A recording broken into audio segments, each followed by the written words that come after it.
Avis vascular centre మన దేశంలోనే the best varicose vein hospital. Sir నేను అంటే ఈ ఇంటర్వ్యూకి వచ్చే ముందే అనుకున్నాను. నేను ఈ ఇంటర్వ్యూ వ్యూస్ కోసం చేయట్లేదు. దీని మీద ఏదో పేరు తెచ్చుకోవాలని చేయట్లేదు. నేను మీతో మనస్ఫూర్తిగా మాట్లాడాలని వచ్చాను. అయ్యో! దీంట్లో సినిమా ఉండొచ్చు. సినిమాకి వేరే సంబంధం లేనిది ఉండొచ్చు. ఉండొచ్చు. సాహిత్యం విషయం సాహిత్యం ఉండొచ్చు. ఉండొచ్చు. మనము నాకు నిజాం పరిపాలనలో ఇక్కడున్న దొరల వ్యవస్థ అయితేమి, ఈ మొత్తం వ్యవస్థలో తెలంగాణ స్త్రీలు పడిన అత్యధిక బాధాకరమైన సంఘటనల గురించి, ఒక్కదాని గురించి, ఇది రాజా ఇది మరీ దారుణం. నా గడ్డ మీద పుట్టిన స్త్రీ ఇంతటి నరకం అనుభవించింది. ఇది నాకు తెలుసు.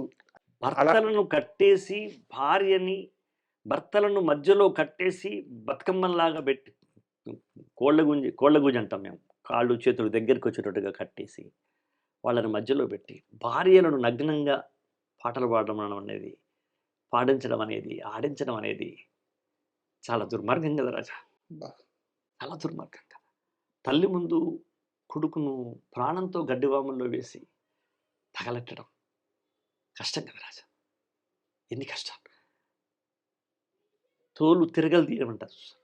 చర్మాన్ని ఒలిచేసి పుట్టల మీద, చీమల పుట్టల మీద, చెదల పుట్టల మీద పడేయడం.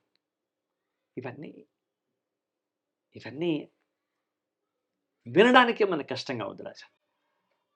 ఆ రోజులలో ఇంత దారుణమైన విషయం అది. నేనది రాచరిక పాలనలో జరిగినటువంటి దొరలు చేసిన జాగీర్దారులు, జమీందారులు చేసినటువంటి దౌపిడి, దౌర్జన్యం, రజాకారులు వాళ్ళకు తోడు కావడం, ఇది నాకు కళ్ళెదుట జరిగిన మా అమ్మ నాన్న చెప్పినంత అంతకన్నా సత్యమే ఉంటుంది నాకు. నాకన్నా ఇంకా తెలిసిన వాళ్ళు ఎవరు ఉంటారు? సార్, అంటే తెలిసిన వాళ్ళు ఉంటారు, చెప్తున్నా. నేను అడగడానికి ప్రధాన కారణం కూడా అదే సార్. అదే కదా. కాబట్టి మా నాన్న పాటలు రాసినాడు. బుర్రకథ రూపంలో, వగ్గుకథ రూపంలో, గొలసుద్ద రూపంలో, లత్తూరు సమావేశంలో, సాధు వేషాలలో, జానపద ప్రక్రియలన్నీ తీసుకుని ఆయన మొట్టమొదటిసారి రాజకీయ నేపథ్యాన్ని, ప్రజల పోరాటాన్ని అందులో కలిపి చేసిన వాళ్ళల్లో ఇది ఫస్ట్ పర్సన్ మా నాన్ననే ప్రయోగం చేసిండు. గద్దరు వేసుకునే గోచి, గొంగడి, గొడ్డలి ఇదంతా కూడా నాన్న ప్రవేశపెట్టిన క్యాస్ట్యూమ్స్ అవి.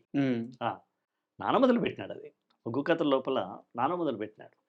అదే సార్, నేను వేరే సినీ రచయిత దగ్గరికి వెళ్ళి ఈ పరిస్థితుల గురించి అడగలేను.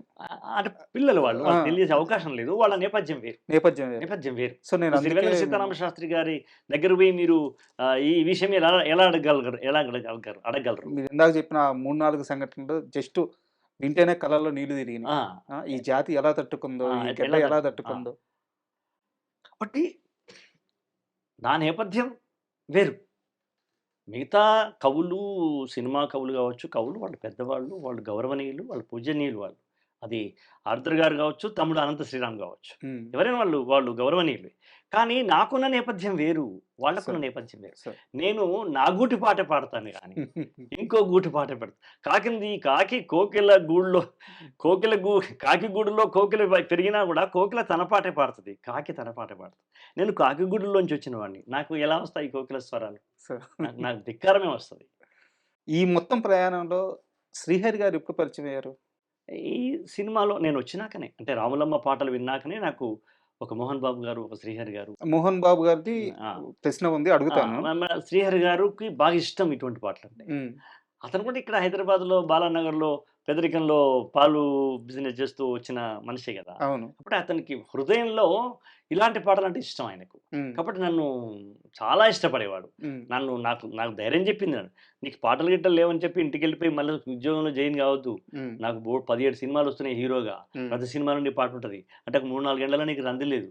నీకేమైనా డబ్బులు కావాలంటే చెప్పు, నేను నెలకు 10,000 మీ ఇంటికి పంపించమంటే నీకు నేను ఇస్తా, నువ్వు మీ ఇంటికి పంపించుకో. నీ బిడ్డలు, నీ భార్య బాగుండాలి కదా, 10,000 నేను ఇస్తా. అంతేగాని నువ్వు వెనక్కి నిరాశతో వెళ్ళిపోవద్దు. They will come. అది ధైర్యం చెప్పింది శ్రీహరి గారు. ఆయన ఇవ్వలా, ఇస్తాను ధైర్యంగా, అష్యూరెన్స్ కదా అది. నేను మా ఇంటికి పంపించడానికి ఏమి లేకునే నేను అడిగే పరిస్థితి నాకు లక్కీగా రాలేదు. కానీ వస్తే శ్రీహరి గారు ఉన్నారు నాకు అనే ఒక ధైర్యం ఉందిగా. అట్లా ఆ ప్రేమేనా భద్రాచలంలో? ఆ ప్రేమ చివరి దాకా కొనసాగింది రాజా. నాకు ఐ లైక్ హిమ్. భద్రాచలంలో ఆ పాట ఒకసారి పాడతారా? ఒకటే జననం ఒకటే మరణం ఒకటే గమనం ఒకటే గమ్యం గెలుపు పొందే వరకు అలుపు లేదు మనకు బ్రతుకు అంటే గెలుపు గెలుపు కొరక బ్రతుకు కష్టాలు రాని కన్నీళ్లు రాని ఎదురేది రాని ఏమైనా కానీ ఆగిపోవద్దు ఓడిపోవద్దు నిద్రానికొద్దు నింగి నీకద్దు ఒక్కటే జననం. ఇది నాకు నేను రాసుకున్న పాట. లక్కీగా ఆ సిచ్యువేషన్‌కు అతికిచ్చిన. ముందే రాసుకోన్నారు ఇది. ఈ పల్లవి నేను ముందు నా నా మనసులో ఉంది. ఎందుకంటే నేను పొందిన అవమానాలలో ఓకే. వెనక్కి వెళ్ళొద్దు అని నన్ను నేను జనరేట్ చేసుకోవడం కోసం అనుకున్న పల్లవి. హ్మ్. ఊహల పల్లకిలో అలా ఉందది. హ్మ్. ఈ సిచ్యువేషన్ చెప్పినప్పుడు అది కుదిరింది. సరే. అంటే శ్రీహరి గారి ప్రస్తావన ఇప్పుడు తీసుకొచ్చిన అంటే నేను కొంతమందిని ఈ మధ్య కాలంలో ఇంటర్వ్యూ చేశాను. వి. సముద్ర గారిని చేశాను. చంద్రమహేష్ గారిని ఇంటర్వ్యూ అయ్యో! చేశాను. హ్మ్.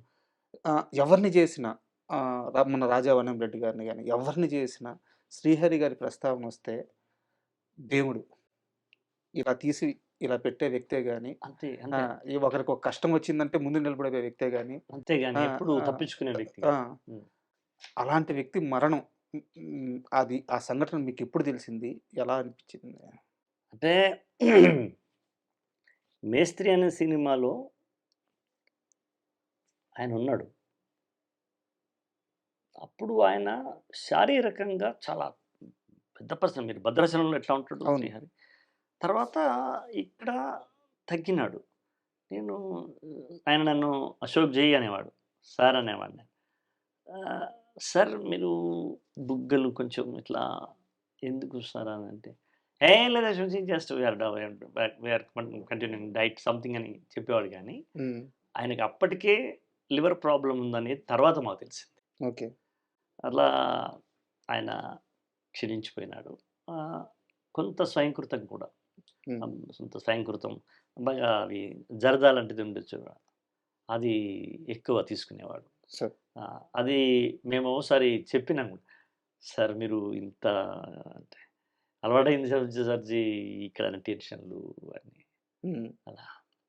లేకపోతే ఆయన ఇప్పటికీ ఒక అద్భుతమైన పాత్రలు వహిస్తూ ఉండేవాడు కదా! ఇప్పటికి రీప్లేస్ లేదు సార్. ఆ! అలాగే ఉంది. ఆ! ఆయన వదిలిపోయిన స్థానం ఆ! అలాగే అంటే ఉండిపోయింది ఒక ఇండస్ట్రీలో. బ్రదరు ఇవాళ ఒక ఫాదరు, ఒక బ్రదరు ఒక అద్భుతమైన అవును. నువ్వొస్తావని కదా! అందులో బ్రదర్‌గా వేశాడు. నువ్వొస్తా అంటే నేనొద్దంటాను. నువ్వొస్తా అంటే నేను నేనొద్దంటా. వద్దంటాను. అందులో అవును. కదా! అవును. ఎంత అద్భుతంగా చేస్తాడు. అవును. Is a character actor. Character యాక్టర్‌కి ఎండ్ ఉండదు. అవును. ఎండ్ ఉండదు. అలాంటి ఒక మహానుభావుడు నాకు ఇచ్చిన ప్రోత్సాహం. సార్. ఇలా ఆయన గురించి చాలా పాటలు రాశారు. అవును. చాలా పాటలు రాశారు. 'అయోధ్య రామయ్యలో' గూడా 'అయోధ్యలో' మేము రాసాము. 'గణపతిలో' రాసాము. అవును. ఇంకేదో పోలీస్ ఇంకేదో రాసాం. ఆయన వరుసగా దాదాపుగా అంటే వేరే నిర్మాతలు చేసిన సినిమాలో నేను రాయలేదు. హ్మ్. ఇప్పుడు 'నువ్వొస్తావని' ఏదో ఉంది కదా! అందులో నేను రాయలేదు. హ్మ్. కానీ ఆయన ప్రభావం చేయగలిగే సినిమాలుంటాయి గదా! అక్కడ పోసాని కృష్ణమూర్తి ఉండేవారు. వీరుండేవారు. "ఏయ్! ఇది అశోక్ జీ రాయాలి. హ్మ్. ఇది పాట అట్లా పెట్టు. హ్మ్. నెక్స్ట్ ఇంకో పాట మీరు రాయించుకోండి." హ్మ్. ఇట్లా అనేవాళ్ళు. సార్. అలా.